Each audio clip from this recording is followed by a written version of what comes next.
So bago ang lahat, nakatuwa na yung Knicks kontra sa Indiana. Noong nakaraang Game 3 naman, dinimolish ng Minnesota yung OKC. Nilagyan ata ng Bluetooth jammer yung arena. Mukhang mauubos yung pagkakakitaan ni Commissioner dahil ang natitirang teams na lang sa playoffs ngayon, Minnesota, New York, Indiana at Oklahoma. Lamang sa series ang OKC at Indiana Pacers na dalawang lowest market team. Number 22 ang Pacers sa ranking sa NBA at nasa number 26 naman ang Thunder at pang 47 sa buong North American sports pagdating sa market size itong OKC. Ang natitirang merong pinakamalaking market size ay New York. Disappointed di umano ang NBA sa rating ng West Finals ngayong 2025 dahil hindi nila natapatan yung nakaraan sa pagitan ng Dallas at Minnesota na ngayong Game 1 merong 5.36 million viewership, ang pinakamababa since 2021.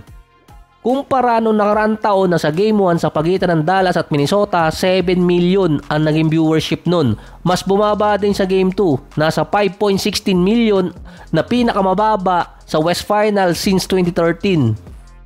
Kumpara last year na 6.27 million ang viewership ng Dallas at Minnesota, matatag kasing mid-tier market ang Minnesota at isa sa biggest market naman ang Dallas, kasama sila sa top 10.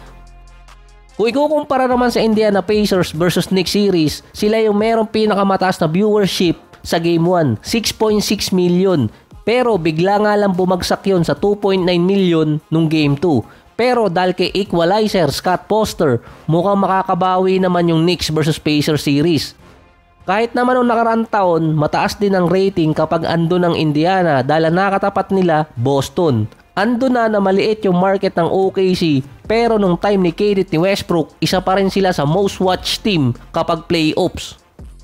Binanggit naman ng ibang mga fans, sana yung NBA mag-focus din katulad ng NFL sa mga small market team na yung iba nakakasabay doon, pero sa NBA hindi. Ginawa na naman kasi ng mga TV networks na nag-focus sila sa mga small market team. Sa OKC pa last year, kaso lang itong mga player ng Thunder nagtampo. Hindi daw kasi sila masyadong ina-hype, kaya ang pinapansin na lang nila yung mga local TV network. Ibinabato naman ngayon ng iba ang sisi kay SGA. Base sa mga fans, hindi nakakatuwang panoorin yung galawan ni SGA na foul baiting. Hindi lang naman siya ang gumagawa nun. Dati si James Harden, siya yung talagang notorious na gumagawa ng foul baiting. Kaso kay SGA, sinasamahan niya kasi ng mukha. Sa lakas ng aura ni SGA, lagi siyang naka-wacky face. Ngayon lang din kasi napapansin ng mga fans yun. Kaya dati si Giannis, sinabi niyang pinag-aralan niya pa kung paano talaga humarap sa camera itong si Russell Westbrook para maganda yung dating. Si SGA pa naman laging conscious siya sa image niya. Lagi dapat pang Instagram. Baka sabihin naman sa comment section, grabe ka naman manlait kay SGA. Nakalagay kasi yon sa mga comment at post sa Twitterverse. Doon kasi lalong lumala yun. Lalo na nung sinabi pa ni Doris Burke. Dahil sa paulit-ulit na foul na nakukuha ni SGA na yung iba questionable talaga. Nawawala ang appeal niya sa mga fans. Nawala din di umano ang entertainment factor ng series sa mga fans. Lalo na kapag ginagawa niya pa yung foul face. Meron pa nga mga komento doon na binoboycott na ng mga fans yung series ng Minnesota at OKC. Na merong mga fans ng Minnesota na hindi na nanonood ng game dahil alam nila yung mangyayari. Lumalabas na boring yung series sa West kumpara sa East na dikitan yung laban. Paano magiging dikitan? Hindi nga madikitan. Na-overshadow din yung pagiging MVP ngayon taon ni SGA. Si Doris Burke kasi.